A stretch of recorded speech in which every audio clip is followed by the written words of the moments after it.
E é engraçado, porque assim, por mais que a gente tenha clareza de que não é só tapar um buraco, não é delargar, né? Como a gente já falou mais cedo, assim.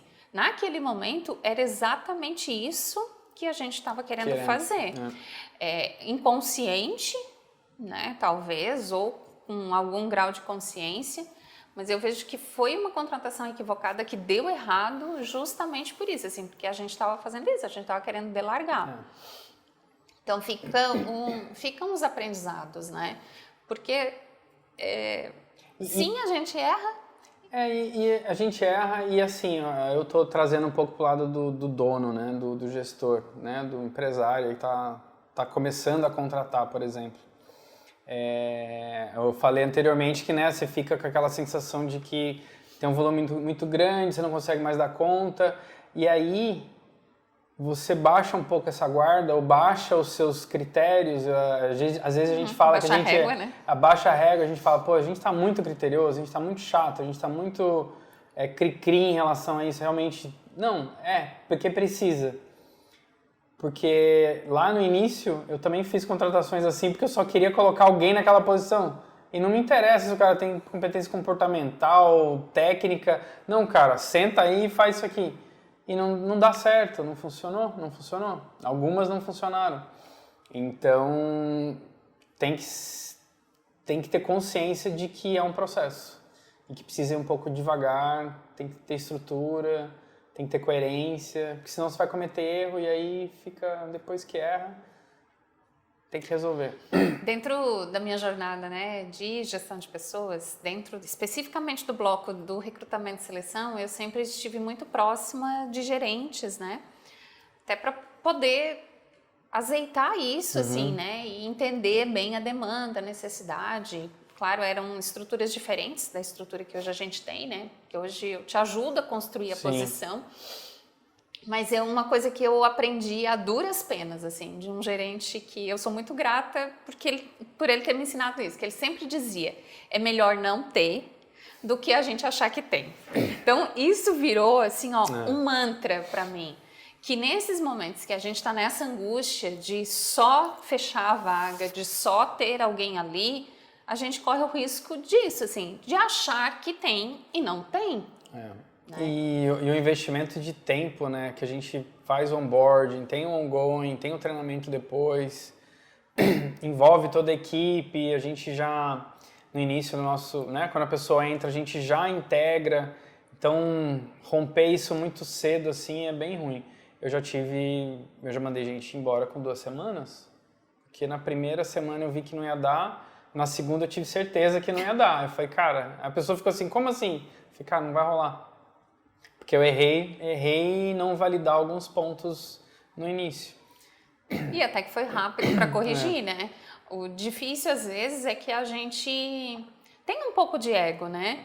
E demora para assumir, para reconhecer. Putz, errei. Porque, às vezes, no primeiro dia, a gente já vê o sinal claro, assim, né? Não vai encaixar, não vai dar conta, não vai entregar do jeito que a gente imagina. No dia a dia começa a aparecer, né? E aí a gente vai, não, mas vamos tentar mais um pouquinho. Não, mas vamos tentar mais um pouquinho. E aí a coisa vai se estilingando, né? Até que... Eu acho que depois da sua entrada, teve um momento bem importante, assim, em relação a esse aspecto da gente ter que dispensar e renovar a nossa equipe, de entender também que às vezes a decisão já estava tomada, só que eu não executava ela, né? Então você também fez ter mais clareza disso, isso ajudou bastante, porque começa a dar problema. E aí aquele problema que podia ter sido resolvido, ele começa a gerar outros problemas maiores que para arrumar depois vai dar um trabalhão. Então, hoje a gente está mais rápido em identificar, graças ao 4590, né, de poder observar, fazer um acompanhamento mais próximo logo nos 45 dias a gente já sabe se vai ou não. E a pessoa também, né? E a pessoa também, né? Porque eu vejo que isso a gente ganhou, assim, né? amadureceu, talvez a melhor palavra seja essa, no sentido de que a gente vê, mas às vezes a pessoa também vê que ela não está encaixando, que não era bem aquilo, que por mais que a promessa e o combinado foi claro, foi bem feito e ele está se mantendo, a realidade, né, não é. Não é aquilo que lá na fantasia tinha aquela expectativa. Então, esses processos, eles nos ajudam a ir calibrando isso do nosso lado, enquanto gestão, mas também do lado, né, do profissional que acabou de entrar. Então, também é um termômetro até para ele, né? E quando eles compartilham, né, quando eles não estão alinhados também, quando eles compartilham essa não uma insatisfação, mas esse certo desconforto, às vezes a nossa cultura é um pouco mais desacelerada e a pessoa vem de uma cultura meio acelerada e aí começa a bater, né? Tipo, não, eu tenho que entregar. Não, mas calma, você ainda está aprendendo, os primeiros meses é para entender o negócio, é para se adaptar. Quando volta para a gente e fala assim, não, ó, eu tô ansioso. Eu falei, não, então calma, ansiedade que vai dar tudo certo. Quando volta para a gente consegue encaixar, vai melhorando o alinhamento. Agora, quando fica só com a pessoa e isso não volta pra gente, a gente acaba tendo... Que daí é onde cria um desconforto tão grande que não tem mais como funcionar depois. Porque não fica ruim para os dois lados, né? Porque a gente não fica sabendo o porquê do motivo. E é até injusto, né? Porque se traz, a gente pode se adequar. Exato. Porque às vezes a questão é com a gente, né? É um ajuste que a gente precisa fazer, é um alinhamento que a gente não está fazendo, ou é um acompanhamento que a gente não está fazendo, um input. Então, quando algo que a gente prometeu e a gente não entregou naquele início, né? Porque somos todos humanos, exato, né? Boa vontade todo mundo tem, mas às vezes só isso não basta. Então, quando não traz, fica até injusto, assim, fica uma relação injusta. E eu acho que estabelecer esses processos também é trazer um pouco mais de justiça para isso, assim. É uma oportunidade da gente dizer também, né? Porque às vezes a gente também fica com as coisas e não diz. Sim. E se a gente não diz, o outro não sabe que tá... Não vai funcionar, assim, não vai adivinhar e fazer, né, os ajustes necessários. Então, o segredo de uma boa gestão, ela passa pelo processo, né? E eu vejo que a nossa dobradinha, ela se desenrola bem justamente por conta disso, assim, porque a gente olha para o negócio e para as pessoas das duas formas. Processo, pessoas. Processo e pessoas. Porque não dá para só dizer assim, não, eu faço gestão ombro a ombro, eu acompanho e tal, mas se eu não registro, se eu não mantenho um fio condutor, as coisas se perdem, né? Então, a gente precisa minimamente ter uma estrutura organizada de processo e implantar a avaliação dos 45 dias. E olha que isso é uma prática, né, desde que gestão de pessoas se chamava, né, departamento de administração de pessoal. Esse era um dos primeiros nomes, né, para a área de gestão de pessoas. Mas é um dos processos mais antigos e é um dos processos mais negligenciados. Eu nunca tinha ouvido falar enquanto você chegou. Que muitas empresas não executam, ou algumas executam como, assim, proforme. Entendi. Né? Só um formulário ali preenchido, sem uma devolutiva, porque a nossa avaliação, ela tem um formulário, né? A gente já fez uma segunda versão, a gente já teve a oportunidade de melhoria. Mas a gente passa por todo o círculo hoje, né? Então, passa pela adequação com o time, para validação da cultura, passa pelas competências técnicas e passa pelas competências comportamentais. Então, é uma forma da gente garantir o norte, né? E também trazer a oportunidade de fala para a pessoa. Eu acho que isso é o mais precioso, assim. E é uma ferramenta que funciona. Funciona, e é um momento para escutar, né? Quando eu sempre faço ali a avaliação, eu falo, olha, que é um momento para você falar, né, abertamente, né? E eu acho que isso também é uma coisa que a gente trabalha bastante, que é transformar a Toconha, a Token em um ambiente seguro para poder ter essas falas, né? Da pessoa não sentir acanhada de comentar alguma coisa, teve um combinado que não tá. Não, cara, ó, esse é o momento bem aberto para a gente fazer os alinhamentos necessários, de você poder falar o que você não gostou, o que não tá acontecendo que foi combinado lá no início, teve alguma coisa que a gente combinou e a gente não está cumprindo, ou então alguma expectativa que não está sendo atendida. Então ali acaba sendo um momento de troca mesmo. Então volta assim, ó, isso aqui eu fiquei sabendo que ia acontecer e não aconteceu, não, pode deixar que já vamos botar em prioridade, vamos resolver. Então acaba sendo um momento de transparência, de segurança, para deixarmos todo mundo na mesma página. Eu acho que depois que a gente fez o 4590 e o situacional, a gente conseguiu deixar todo mundo com as expectativas alinhadas.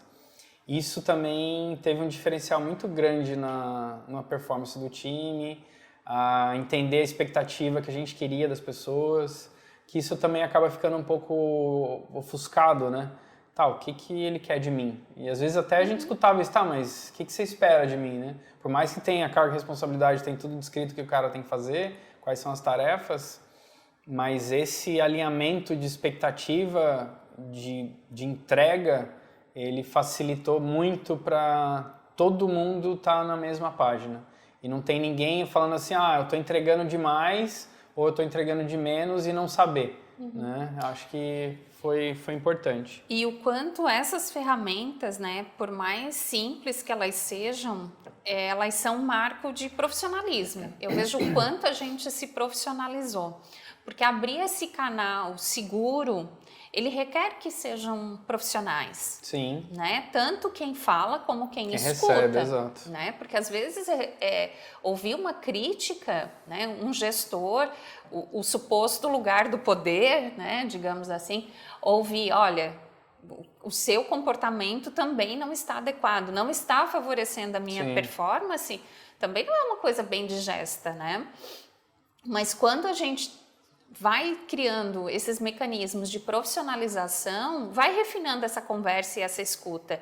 Então, assim, olha, é de igual para igual. A gente está aqui em prol do quê? De adulto para adulto. Para que esse negócio cresça, para que essa relação faça com que esse negócio vá para frente. Então, eu vejo que isso também ficou bem evidente, né?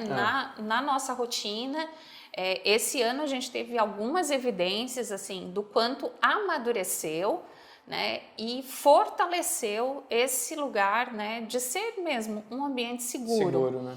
Eu vejo que a gente ainda tem um trabalho pela frente, que é desdobrar isso entre o time. O time ainda tem, por ser um time muito enxuto e muito coeso, ainda tem um grau de relação muito profunda. Sim, Então, às vezes, ainda tem uma dosinha de poder se indispor, chegar e falar, dar um feedback sincero. Isso, de poder dizer assim, coleguinha, você está me atrapalhando. Né? Às vezes nem é uma crítica, mas é de dizer, olha, o seu comportamento não está favorecendo a minha entrega. Então, eu vejo que o próximo passo agora, né, é a gente amadurecer no relacionamento, assim, no interpessoal, né? E faz parte do crescimento, né? Porque é um amadurecimento.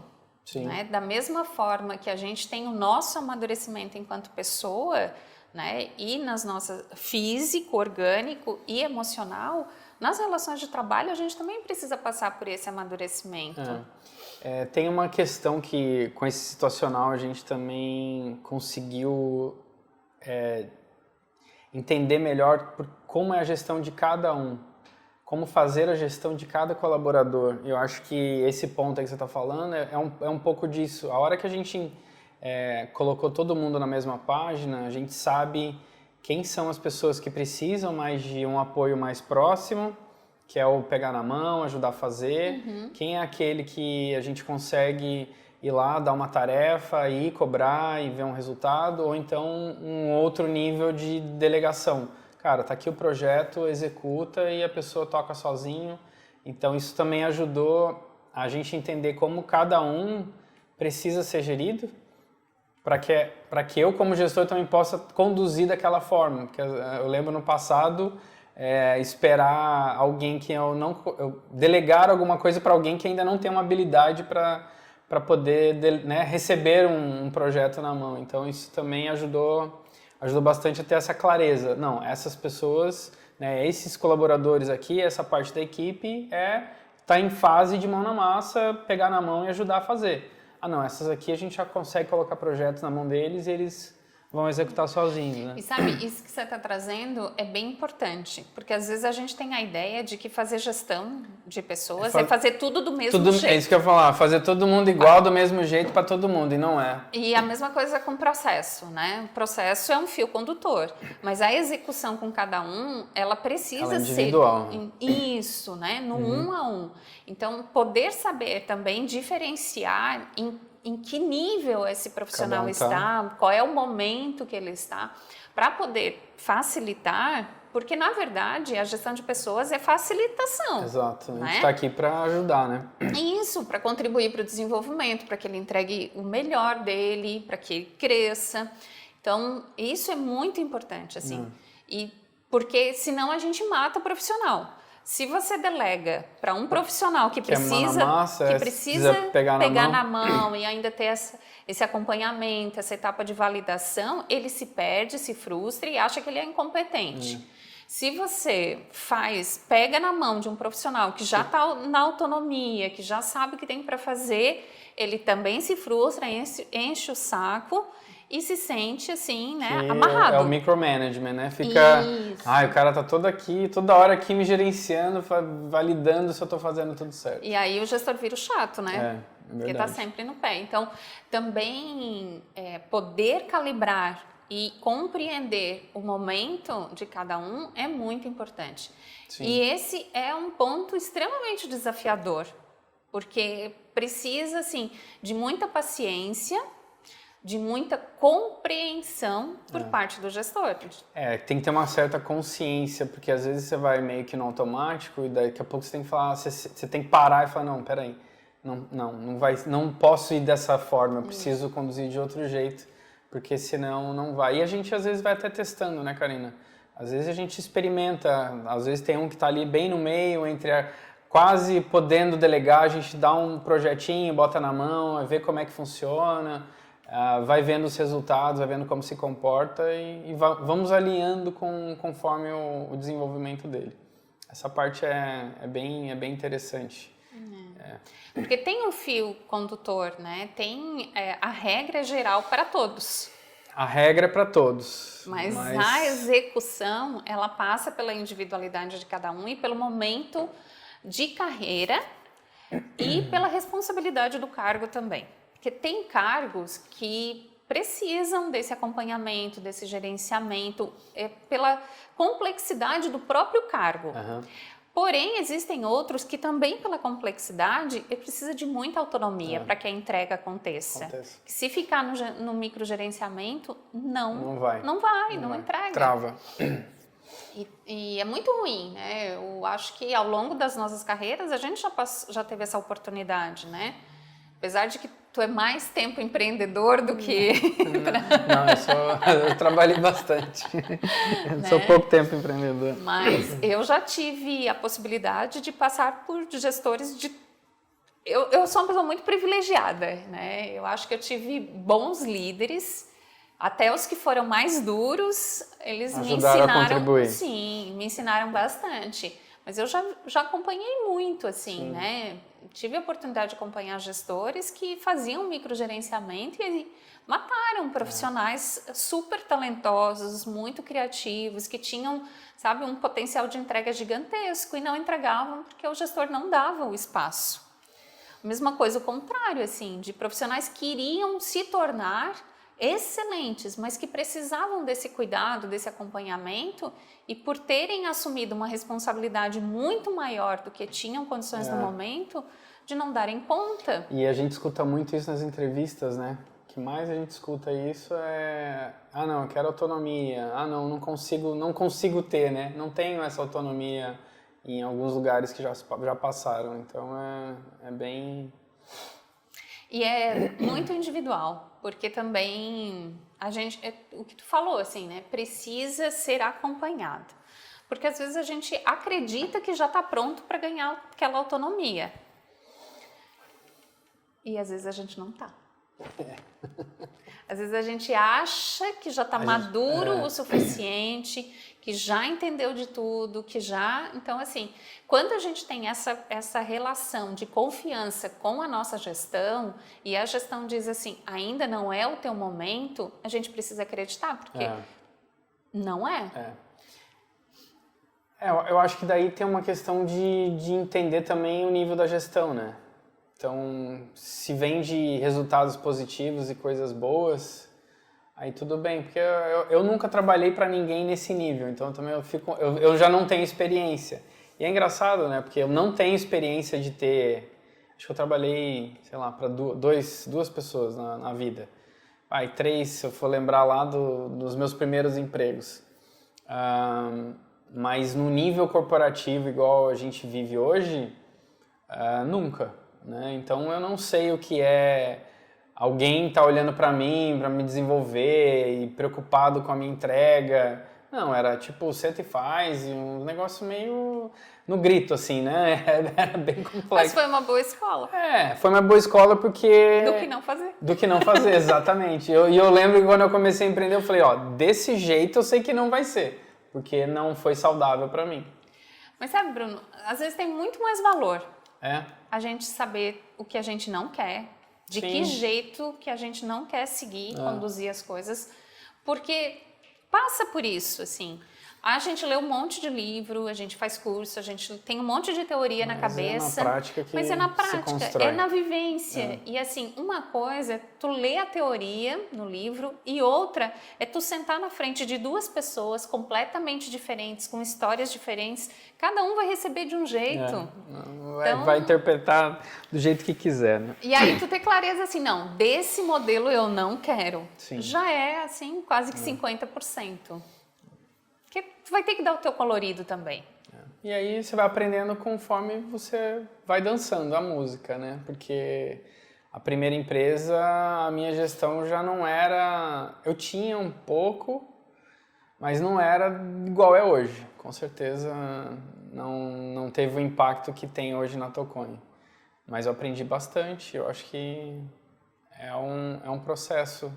Estudei bastante também, li bastante, mas executar no dia a dia só vai aprendendo com E assim, né? A gente já falou disso, mas acho que é um assunto que a gente sempre vai voltar a falar, né? Que é a via de mão dupla com o teu desenvolvimento pessoal, né?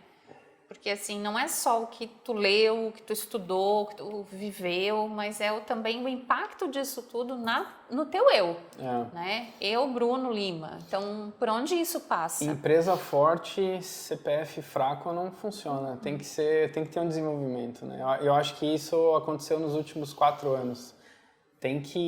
Tive que me mexer, porque você começa a ver que as coisas que você faz não estão funcionando, e aí tem que buscar um desenvolvimento. Nos últimos 4 anos foi um pouco disso mesmo. Porque comportamento é de dentro para fora, né? Então, assim, não dá. Tu consegue, por um tempo, montar um personagem, né? Do tipo de gestor que tu idealiza e tu vai seguindo com base na teoria, mas chega um ponto que não dá mais para sustentar, então precisa trazer a tua autenticidade. Até porque o que garante que a cultura, né, que era o que a gente começou a conversar, ela se consolide é o exemplo. Sim, é o exemplo, exato. Então, assim, quando a gente está montado num personagem, escapa muita coisa. Então, o que vai garantir que o time compre aquela cultura, compre aquele comportamento e reproduza ele é a tua autenticidade. É a forma de como eu estou conduzindo no dia a dia, né? O exemplo, né? Que exemplo tu está sendo? Então, até o exemplo, o case, né, que tu trouxe, assim, que tu era um exemplo no teu comportamento, mas não era um exemplo nos ajustes que eram necessários como um dono de negócio. Talvez como membro de equipe fosse bem visível o comportamento alinhado, mas como dono do negócio, como gestor, precisava de um comportamento um pouquinho a mais. Mais incisivo, né? Um pouquinho mais próximo. Firme. Mais firme. Posicionado. Vamos achar uma palavra mais bonita.